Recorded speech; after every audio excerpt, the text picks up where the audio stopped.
Come, Holy Spirit, come.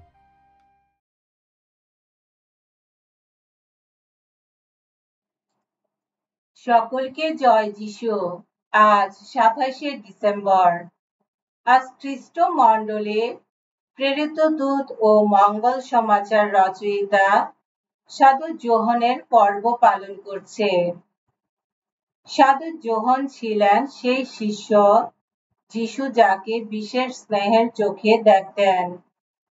তিনি যিশুর অন্তিম ভোজে যিশুর বুকে মাথা রেখেছিলেন। তিনি শেষ পর্যন্ত ছিলেন ক্রুশের তলায়। তারই হাতে যিশু মাতা মারিয়ার ভার ন্যস্ত করেছিলেন। যোহন জর্দন নদীর তীরে আন্দ্রিয়ের সঙ্গে সেই যে যিশুর সঙ্গ নিয়েছিলেন, জীবনে আর তা ছাড়েননি। যিশুর অন্তরঙ্গ বন্ধু তিনি। পিতর ও আন্দ্রিয়ের সঙ্গে তিনি পর্বত চূড়ায় যিশুর দিব্য রূপান্তর ও জলপাই বাগানে তার মর্ম বেদনার সাক্ষী ছিলেন। প্রেরিত দূতদের মধ্যে একমাত্র তিনিই নিজের চোখে যিশুর মহামরণ প্রত্যক্ষ করেছিলেন।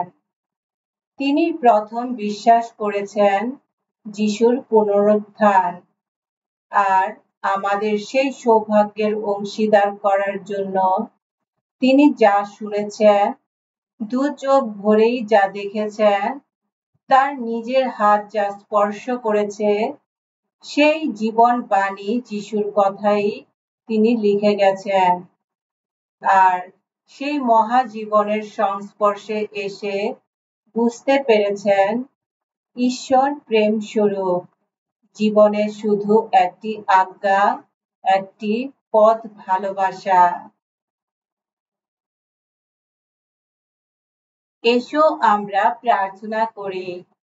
হে পরম পিতা, তুমি যিশুর প্রিয়তম শিষ্য যোহনের মুখ দিয়ে তোমার পরম বাণীর রহস্য আমাদের কাছে প্রকাশ করেছ। আশীর্বাদ করো যে মধুর শিক্ষা তিনি আমাদের শ্রবণে ছন্দিত করেছেন, আমাদের অন্তরে যেন তার মর্ম সত্য স্পন্দিত হয়ে ওঠে।